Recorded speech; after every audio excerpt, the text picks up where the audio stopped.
दूसरी।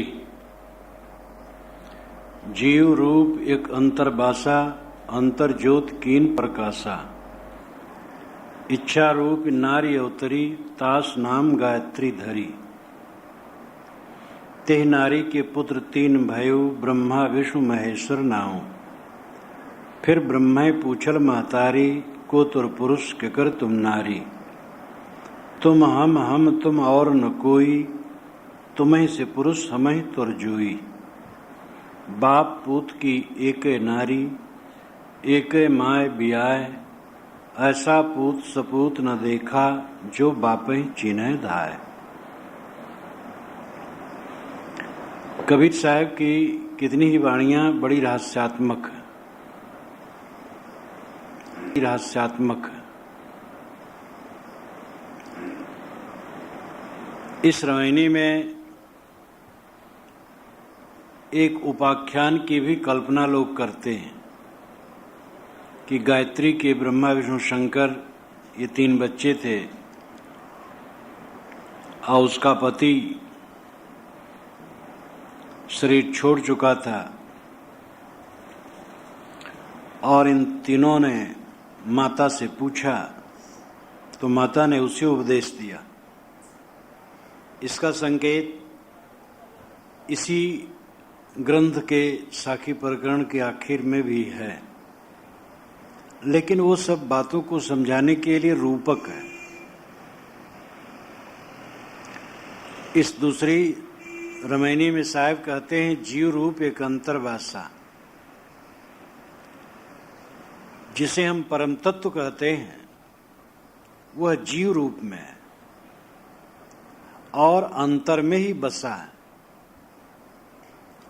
अंतर देहोपात की दृष्टि से कहा जाता है, नहीं जीव न अंतर है न बाहर है, स्वयं है। देहोपात की दृष्टि से अंतर कहा जाता है कि शरीर के अंदर में है।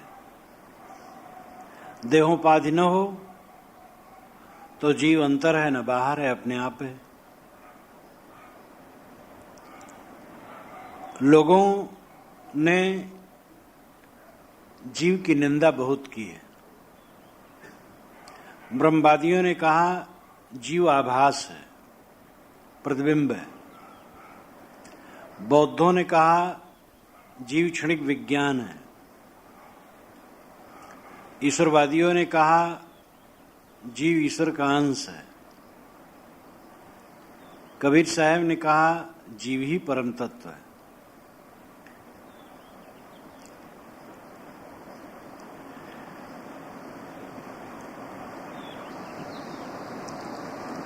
अगर ये प्रतिबिंब है तो प्रतिबिंब को ज्ञान नहीं होता है और सारा ज्ञान विज्ञान जीव का है, ये प्रतिबिंब कैसे है? अगर ये क्षणिक विज्ञान है तो इस क्षणिक विज्ञान का दृष्टा कौन है? क्षणिक क्षणिक को नहीं जानता है। जो स्थायी होता है वो क्षणिक को जानता है। मैं अपने इस शरीर के बालपन को जानता हूं, इसके कैशोर को जानता हूं, इसकी जवानी को जानता हूं, इसकी परिपक्व अवस्था को जानता हूं और अब इसके बुढ़ापा को जान रहा हूं। तो ये बालपन, कैशोर, जवानी, परिपक्व अवस्था, बुढ़ापा, ये सब क्षणिक है, लेकिन इनका जो दृष्टा है वो क्षणिक नहीं है। क्षणिक का दृष्टा नहीं होता है। क्षणिक का दृष्टा वह होता है जो अस्थाई है। जीव क्षणिक विज्ञान कैसे है? वो तो क्षणिक को जानता है। ये अंश किसी का कैसे है? अंश तो टुकड़े को कहते हैं जो विनसने वाला होता है। कबीर साहब ने कहा जिसको तुम लोग क्षणिक विज्ञान, प्रतिबिंब, अंश, आभास कहते हो, वही है जो आभास करता है। कितनी उल्टी बुद्धि है। जीव आभास कैसे? जीव तो आभास करता है, जीव को आभास होता है। अगर जीव आभास है तो ये किसका आभास है? वो कौन है? वो आज तक क्यों नहीं बोला? यद्यप जो सदगुरु कबीर कहते हैं ऐसे विचार कपिल के हैं, कणाद के हैं, महावीर के हैं, उपनिषद के ऋषियों के भी हैं, बारंबार अंतरात्मा को ही परमात्मा कहने की बात वहां भी है। साहब कहते जीव रूप एक अंतर्बासा, शरीर के अंदर में बसा हुआ परम तत्व जीव रूप में ही है। इसलिए कबीर साहब ने जीव शब्द पर बहुत जोर दिया। ऐसे शब्द बतावे जीव को, और ब्रह्म को, राम को नहीं कहा, जीव को कहा, जो बहुत सादा शब्द है। जीव जमा एक जगत मझारा, पूर्ण साहब ने कहा। जीव ही मूल है और फिर आगे सारे विशेषण हैं। जैसे मनुष्य मूल है। अब मनुष्य को ही डॉक्टर, मास्टर, इंजीनियर, साधु, महात्मा, गृहस्थ, विरक्त, कुछ को मनुष्य मूल है। ऐसे जीव मूल है। इसको ईश्वर ब्रह्म परमात्मा चाहे जो कहो। तो जीव रूप एक अंतर्वासा, अंतर ज्योत कीन प्रकाशा। यह अंतर ज्योति को प्रकाशित करता है। जैसे एक मकान में बिजली जलती हो, उसकी खिड़कियों से बाहर प्रकाश फैलते हो, उसी प्रकार इस शरीर के अंदर में जीव की अंतर ज्योत जलती है और इंद्रियों द्वारा उसका ज्ञान प्रकाश विकीर्ण होता है बाहर, दूर दूर तक वो देखता, जानता और समझता है। तो अंतर ज्योत जीव का गुण है, वो इंद्रियों द्वारा बाहर प्रकाशित होता है। ऐसा परम तत्व जीव जो शिव रूप है, अपने शिवत्व को नहीं जानता है, अपने स्वरूप का ज्ञान नहीं है, इसलिए वो बाहरी विषयों की इच्छा करता है। बाहरी विषयों की इच्छा करने से उसको सदैव असंतोष होता है और असंतोष मिटाने के लिए वो समझता है कोई संतोष और शांति का सागर अलग होगा जो मिल जाए तो मुझे तृप्ति हो जाए। और इसके मूल में यही कि अपने को नहीं पहचानता है, अपने स्वरूप को पहचान ले और सारी इच्छाओं को छोड़ दे तो क्या संतोष रह जाएगा? किसको फिर पाना है? लेकिन ये विवेक नहीं है, स्वरूप का ज्ञान नहीं है। स्वरूप का ज्ञान न होने से असंतोष, असंतोष होने से बाहर भटकना, फिर देवी देवताओं की कल्पना शुरू, नाना देवी देवताओं की कल्पना। वैदिक युग में ही खूब देवी देवताओं की कल्पना थी। दुनिया का और कम से कम भारतवर्ष का महत्वपूर्ण ग्रंथ ऋग्वेद है। उसके पश्चात अन्य 3 वेद हैं, 4 वेद हैं, उसमें मुख्य ऋग्वेद। और ऋग्वेद का पहला मंत्र है अग्निमीले पुरोहित यज्ञ से देव मृतवजम होतारम रतम धात्मम, जिसमें अग्नि शब्द पहले आया है। नाना वैदिक देवताओं में अग्नि सबसे बड़ा देवता है और अग्नि का महासमुच्चय सूरज है। इसलिए सूरज की उपासना में प्रसिद्ध गायत्री मंत्र बना, विश्वामित्र के कंठ से कभी निकला, तत्सवितुर्वरेण्यं भर्गो देवस्य धीमहि धियो यो न प्रचोदयात्। उस प्रकाश स्वरूप सूर्यदेव का हम ध्यान धारण करते हैं जो हमारी बुद्धि को प्रेरता है। विद्वान लोग कल्पना करते हैं कि वशिष्ठ और विश्वामित्र में जब द्वंद्व था तो विश्वामित्र हार गए थे, तो आत्मग्लानि में वे बैठे अपने आश्रम पर, नींद नहीं आई और फिर पूरब तरफ से सूरज की आभा निकली और उनके कंठ से मंत्र निकला, तत्सवितुर्वरेण्यं भर्गो देवस्य धीमहि धियो यो न प्रचोदयात्। तत् कहते उसको, तत् सवितुर सविता सूरज, वरेण्यम वर्ण करने योग्य, स्वीकारने योग्य, भर्गो शुद्ध स्वरूप, प्रकाश स्वरूप, देवस्य देवता का, धीमहि ध्यान धारण करते हैं। तत्सवितुर्वरेण्यम भर्गो देवस्य धीमहि धियो यो न प्रचोदयात्। धी यानी बुद्धि को, यो जो न हमारी प्रचोदयात प्रेरता है। हम उस प्रकाश स्वरूप सूर्य का ध्यान करते हैं जो हमारी बुद्धि को प्रेरता है। इस प्रकार सूर्य की उपासना में गायत्री मंत्र कभी बना। ये ऋग्वेद की तीसरे मंडल के 62वें सूक्त का 10वां मंत्र है। इसमें ओम भूर्भुवः स्वः नहीं है, ये पीछे से मिलाया गया है और ये बुद्धि की प्रेरणा के लिए है। सूरज निकलता है, सारा संसार जग जाता है, हमारी बुद्धि भी जग जाए। अब आगे चल करके इतना पाखंड बढ़ाया कि गायत्री रिद्धि सिद्धि देती है, धन पुत्र देती है और क्या क्या देती है। अब तो मूर्ति बन के बैठ गई है। गायत्री के पीछे भयंकर कल्पना हुई, क्योंकि ब्राह्मण क्षत्रिय वैश्य इनको द्विजात कहा जाता। द्विजात नाम दोबारा जन्मा हुआ, इनका यज्ञोपवीत होता रहा, इसलिए दोबारा जन्मे हुए लोग हैं, बाकी नहीं। तो इनके यज्ञोपवीत में ये मंत्र निर्धारित किया गया, इसलिए इस मंत्र की महिमा बहुत बड़ी। तो हजारों श्लोक इसकी महिमा में बने और बड़ी भ्रांति फैली। और गायत्री मंत्र पढ़ता हो उसका उद्धार होता, बाकी का नहीं। द्विजातियों का उद्धार होगा, ब्राह्मण क्षत्रिय वैश्य का बाकी का नहीं। कबीर साहब ने इसी पर चुनौती दी है, गायत्री जुगचारी पढ़ाई पूछो जाए मुक्ति किन पाई। चारों युगों से गायत्री वैदिक पढ़ा रहे हैं, तो जाकर के पूछो किस गायत्री जपने वाली की मुक्ति हुई है। मुक्ति तो वासना का त्याग है। तो गायत्री एक छंद है, जैसे हिंदी में दोहा, अरिल, सवैया, कवित अनेक प्रकार के छंद होते हैं, तैसे वैदिक साहित्य में या वेदों में गायत्री, जगती, बृहति, पंक्ति, उषणिक इत्यादि छंद होते हैं, छंदों के नाम। गायत्री उसमें एक छंद है।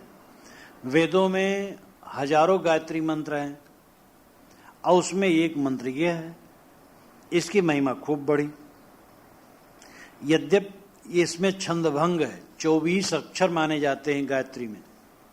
गायत्री छंद में 24 अक्षर होने चाहिए, इसमें 23 ही हैं।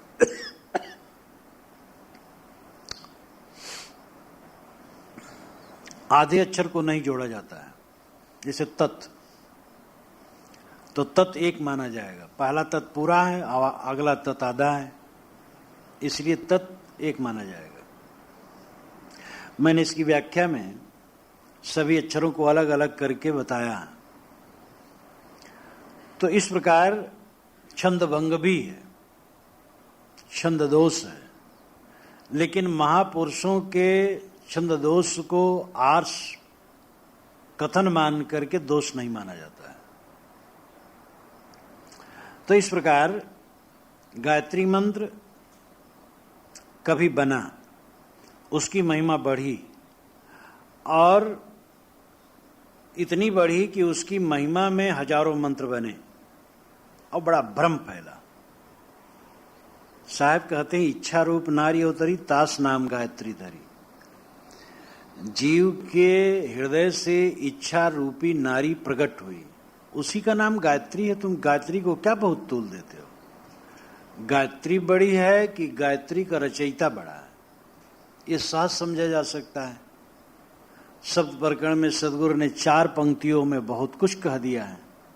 ब्रह्म बड़ा कि जहां से आया, वेद बड़ा कि जिन उपजाया, ईमन बड़ा कि जयमन माना, राम बड़ा कि राम ही जाना। ब्रह्म ब्रह्म कबीरा फिरे उदास, तीर्थ बड़ा कि तीर्थ का दास, झगड़ा एक बढ़ो राजा राम, जो निर्वारे सो निर्वाण। इतना हड्डी तोड़ इसमें प्रश्न है, एकदम सत्य को सामने रख देता है। वेद बड़ा होता है कि वेद का रचयिता? ईश्वर अगर तुम अलग मानते हो तो मानने वाला बड़ा है कि जो मानी हुई चीज है वो? तीर्थ बड़े हैं कि तीर्थ का स्थापक? गायत्री बड़ी है कि गायत्री का रचयिता? इतनी समझ न आवे जिसको, वो क्या सत्य समझेगा? इच्छा रूप नारी अवतरी, इच्छा ही नारी है और वह चेतन से पैदा होती है, अपने अविवेक बस जीव प्रकट करता है और उसी में उलझ जाता है। उसका नाम गायत्री रख दिया। साहब कहते रहे जिसको तुम गायत्री कहते हो वो जीव की इच्छा रूप है।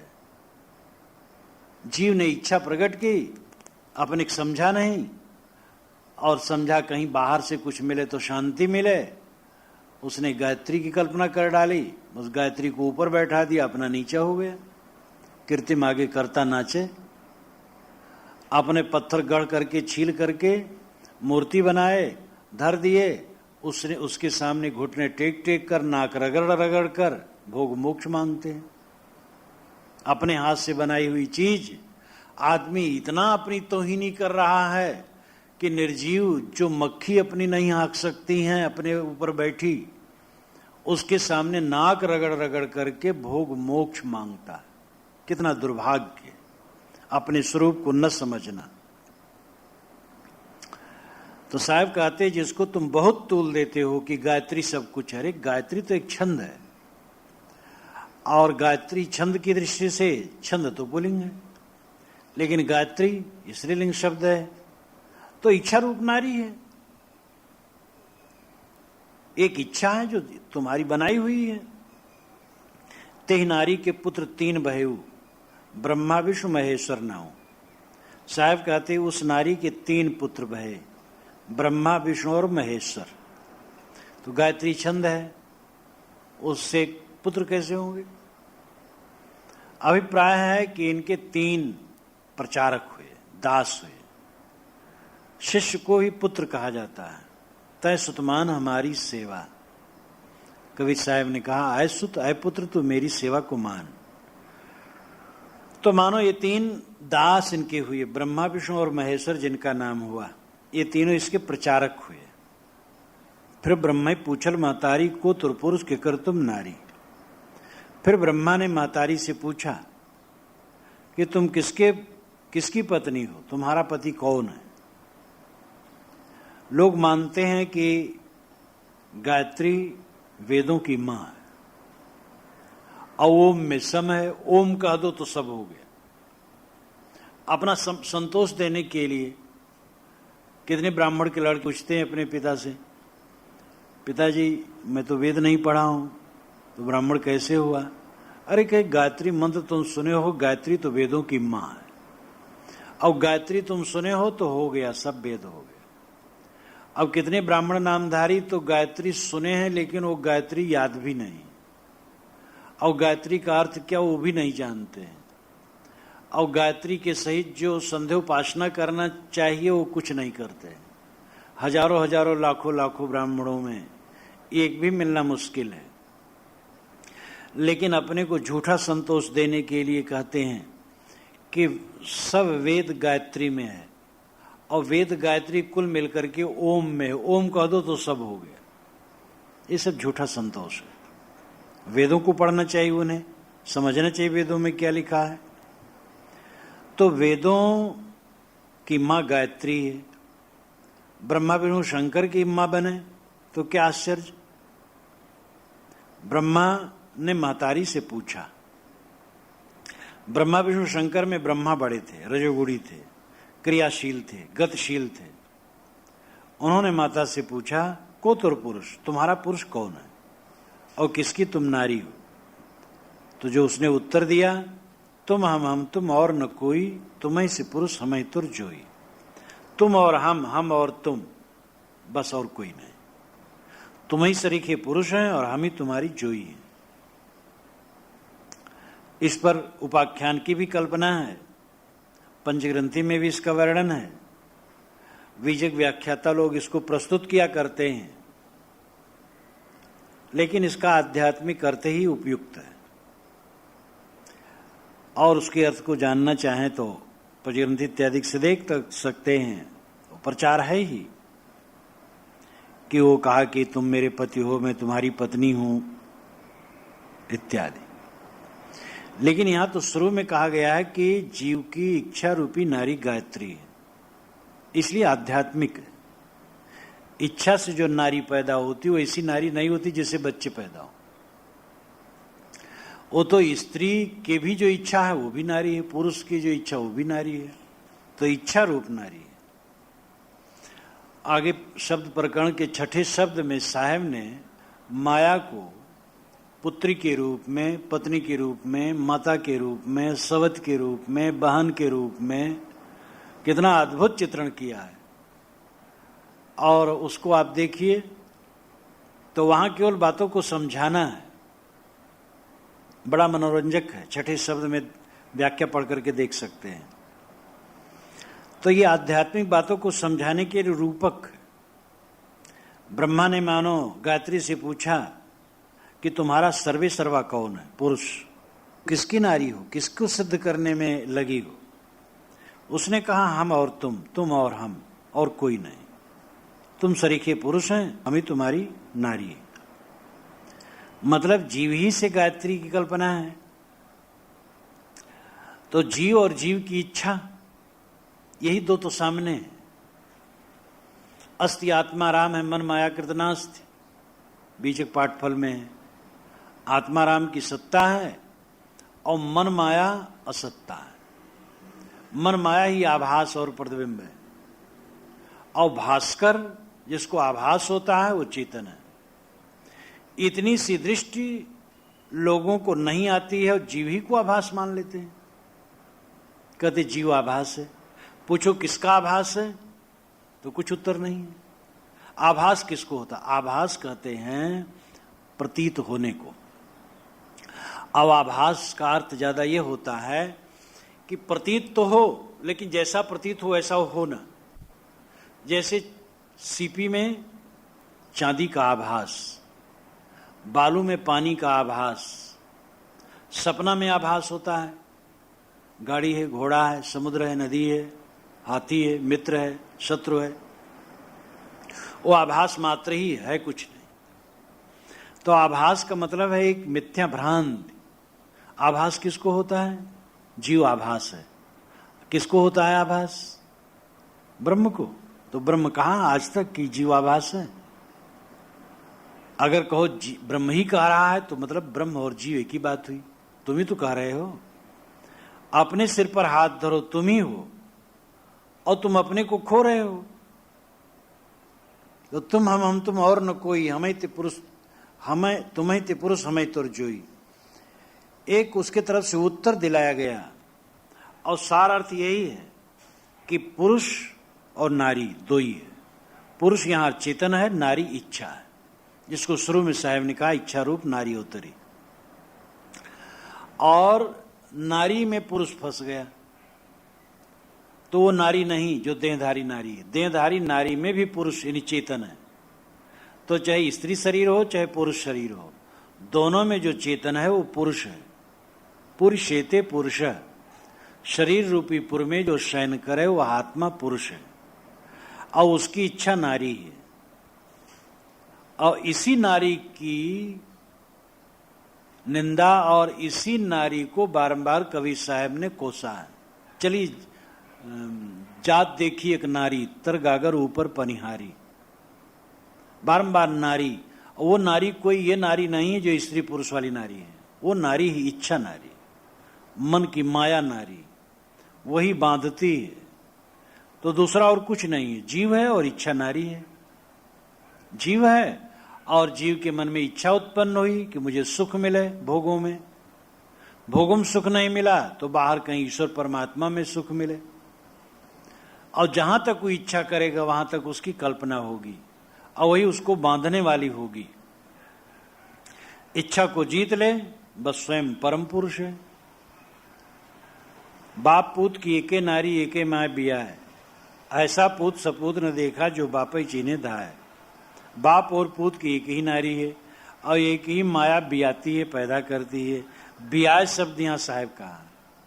जब पशु मादा बच्चे पैदा करते तो कहते बियाई है। और अगर मनुष्य नारी बच्चा पैदा करती तो पैदा करना का बियाय नहीं। तो बियाय एक प्रकार व्यंग है, एक घृणा व्यंजक है। एक ही माय बियाय, एक ही माता से तो सब पैदा होती, एक माता जात से, और एक ही नारी जाति। बाप पूत की दोनों नारी है। बाप पूत से मतलब है सभी मनुष्य। बाप और पूत में सारा संसार है, रमेश्वर वल जगेश्वर वल्दियत में सारा संसार है। तो बाप पूत का मतलब है सृष्टि की समग्रता।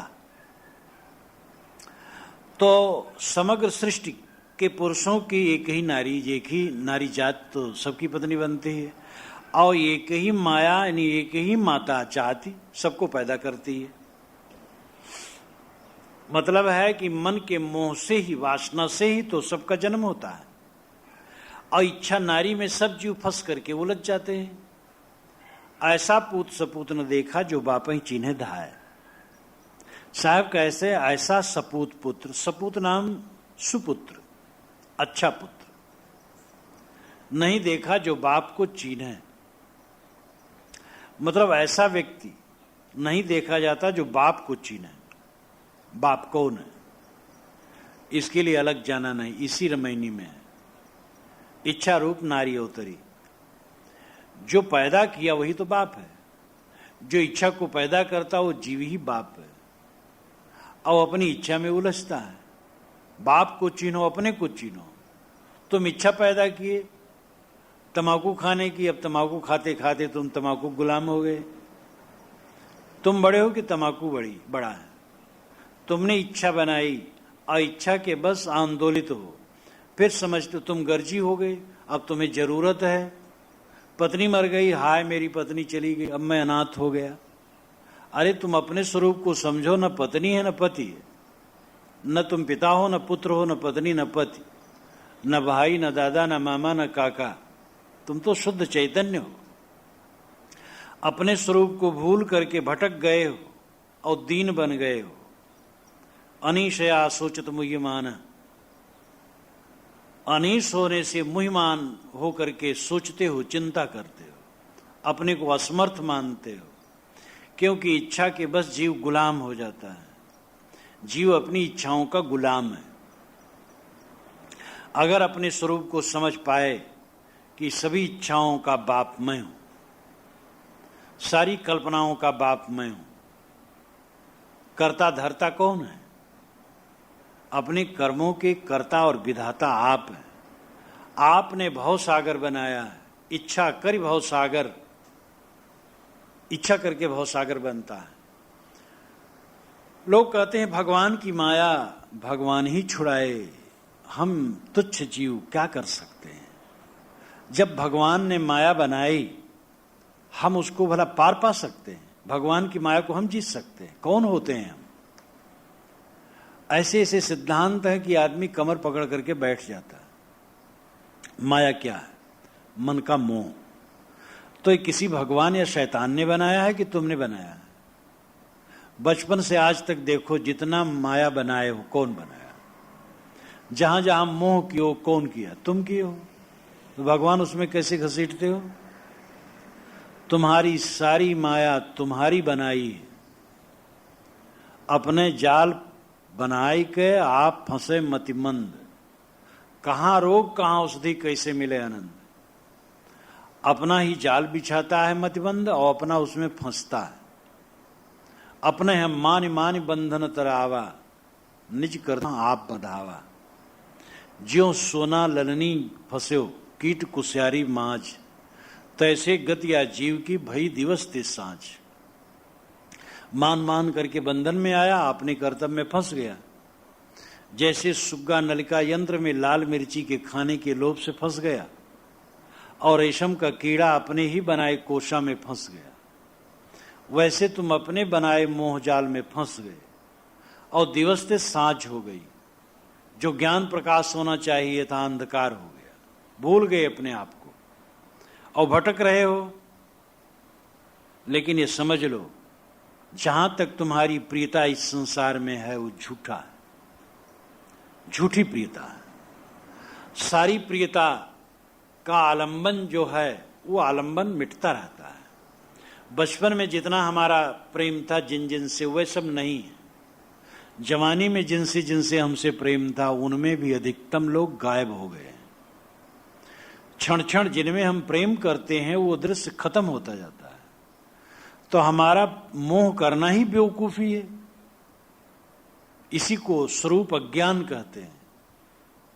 अपने आप आपन पो आपू ही बिसर्यो। आपन पो अपने स्वरूप को स्वयं भूल गया। तू सबका साक्षी, मनता, दृष्टा, ज्ञाता, बोधा, ज्ञान स्वरूप, तू ही ब्रह्म है, तू ही राम है, तू ही परमात्मा है, तू ही सर्वोपरि है। खोज भी करना क्या है? अपने क्या खोज करना है? अपने तरफ लौट आना, प्रतिबोध। लेकिन तू अपने को अलग मान, अपना त्राता, अपना सुख का आधार अलग मान करके भटक रहा है, और ये तुम्हारा अज्ञान है, और ये तुम्हारा अज्ञान है। तो साहब कहते हैं, ऐसा पूत सपूत मैंने नहीं देखा जो बाप को पहचान ले। बाप ही चीने दा नाम दौड़ कर, मतलब खोज कर। खोज भी करना क्या है? अपने क्या खोज करना है? अपने तरफ लौट आना, प्रतिबोध वित्तम मदम अमृतत्वम ही विंदते। अपने क्या खोज करना है? अपने तरफ लौट आना, प्रतिबोध वित्तम मदम अमृतत्वम ही विंदते। ये उपनिषद में कहा गया, प्रतिबोध ही ज्ञान है। बोध यानी यहां का अर्थ है जैसे ये दीवार, दीवार को मैं जानता हूं तो दीवार है, दीवार बोध है, और दीवार को मैं जानता हूं प्रतिबोध। प्रतिनाम लौटना, जैसे प्रतिबिंब, प्रतिध्वनि, प्रतिक्रिया, प्रतिबल। प्रति कहते हैं लौटने को, तो जान, और दीवार को मैं जानता हूं प्रतिबोध। प्रतिनाम लौटना, जैसे प्रतिबिंब, प्रतिध्वनि, प्रतिक्रिया, प्रतिबल। प्रति कहते हैं लौटने को। तो जाना, दृश्यों को जाना। अब लौटो, दृश्यों को कौन जाना? तुम। बस अपने को जान लो, ये प्रतिबोध है, और यही ज्ञान है। अमृतत्व में विंदते, इसी से अमरता मिलती है, इसी से अविनाशी बोध मिलता है। इसलिए अपने तरफ लौटो। वही पूत सपूत है जो बाप को चीन्हे, वही इंसान धन्य है जो अपने स्वरूप को पहचाने और चारों तरफ फैले हुए माया मोह में कहीं आसक्त न करे। मृत्यु से हम क्यों भयभीत हैं? क्योंकि चारों तरफ उपलब्ध प्राणी पदार्थों में हमारी ममता है। ममता मिट जाए, मृत्यु भय कुछ नहीं। जिसकी ममता मिट गई है, मृत्यु का दिन उसके लिए जीवन का महापर्व का दिन है। जो हमारा आगामी मृत्यु का दिन है, वो महापर्व का दिन है। उस दिन से सारा कूड़ा कचरा हमारा छूट जाएगा। आनंदमय है वो दिन। और ये शारीरिक जीवन क्या अच्छा है, कूड़ा कचरा लिए घूम रहे हैं। ये ठीक है कि ये शारीरिक जीवन भी उसका अच्छा है जो जीवन मुक्त है, जो वासना त्यागी है। उसका जीना, शरीर रहना और न रहना दोनों बराबर है, इसलिए सब समय मंगलमय है। लेकिन शरीर से, शरीर की अपेक्षा शरीर की स्थिति जब न रहेगी, शरीर न रहेगा, उसको अच्छा समझता है। इसलिए उसके मन में भय नहीं होता है। तो ये पूरी रामायणी में सद्गुरु ये बतलाना चाहते हैं कि जो परम तत्व है वो जीव रूप में अंतर में बस रहा है। उसके लिए लोकांतर खोजने की जरूरत नहीं, भटकने की जरूरत नहीं। और तुच्छ स्वयं को समझना महातुच्छता है। ये जीव परम तत्व है जो तुम्हारे शरीर के अंदर ही बसा। तुम्हारा स्वरूप वही तुम हो, और वही अंतर ज्योत प्रकाशित करता है, और वही इच्छा रूपी नारी पैदा करता है। और जैसे बहुत सारी इच्छाएं, वैसे एक इच्छा गायत्री भी है। गायत्री उसने बना ली और गायत्री को तूल दे दिया, अपना स्वरूप भूल गया। गायत्री एक छंद है जिससे इच्छा पैदा होती है, कल्पना पैदा होती है, और अपने स्वरूप को भूल करके जो बाहर सुख खोजता है, उस अपने स्वरूप में लौटो तो बाहर सुख खोजने की जरूरत नहीं है।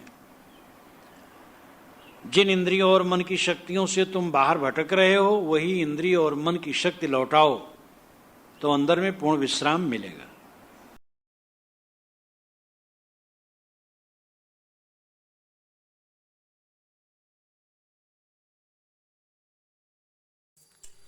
जीव रूप एक अंतर्भाषा इस रामायणी के माध्यम से सदैव अभिलाष साहेब ने जन जन पर मानवीय सद्भाव और मानवीय सरोकार पैदा करने वाली भावनाएं जागृत करने का प्रयास किया है। यह रमीना भारतीय आध्यात्म क्षेत्र में जनजीवन को प्रभावित करने वाली और जन चेतना जगाने वाले रमणी हैं, जिसके माध्यम से अभिलाष साहेब जन जन में महात्मा कबीर के ज्ञान को प्रसारित करने का कार्य कर रहे हैं। आप सभी इस रमणी का आनंद लें। महान सुलेखा हिंदी धाम पर आप सभी महात्मा अभिलाष साहेब के प्रवचन सुनते रहें और अपने जीवन में सद्भावना को, सद्विचारों को ग्रहण करते रहें। ये दूसरी रमणी आप सभी के सामने प्रस्तुत है। धन्यवाद।